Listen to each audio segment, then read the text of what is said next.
Well, a lot of people ask if abuse is only physical, but abuse and domestic violence can be sexual, it can be emotional, it can be psychological, and it can be verbal. So physical abuse, that's a myth that physical abuse is the only form of abuse. Another myth about domestic violence, she could just leave if she wanted to. I hear that a bazillion times a day. Most victims are too scared to physically and emotionally to leave.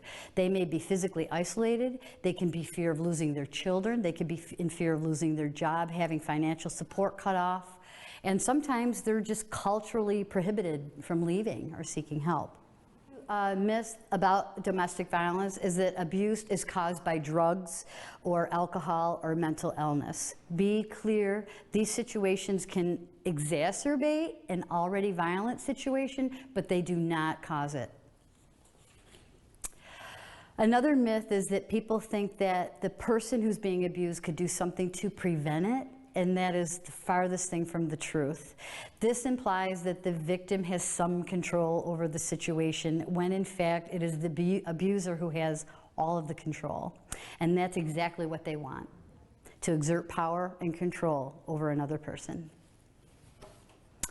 Here's another big one, and unfortunately, a lot of couples will move into this in a violent situation, and it's not the answer. The myth about anger management and marriage counseling, not only is it a myth, it can also be dangerous. It's misleading. It can be dangerous because it places partial responsibility on the victim, and then we're shifting it from the perpetrator. So it's sort of victim blaming too, and you don't want them together in a counseling session.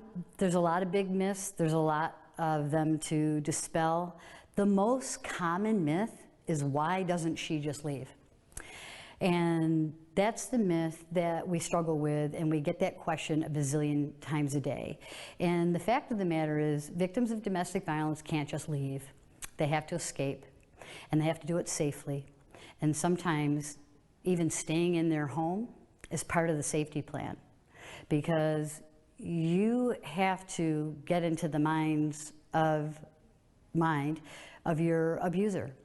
And nobody knows their abuser more than the person being abused. So even though that sounds a little strange, like part of her safety plan is to stay, well, that's part of the planning too. You have to methodically and creatively craft a way to get out and stay safe if you want to end the relationship. So not only is it a myth that she can't just leave because she's usually isolated, she's in fear, she's been threatened, so those are a lot of reasons why she can't leave, but they have so much power and control, they just keep them in this state of fear. And a lot of victims of domestic violence like me, they didn't know they were a victim of domestic violence. Why should I leave? It's not I don't want to get divorced, I don't want to leave, I want him to stop what he's doing. And that's what people aren't doing. They're not taking, they're keeping the focus on the victims, and what they really need to be doing is shifting that focus to the perpetrator. Why does he behave that way? Why is he doing those things?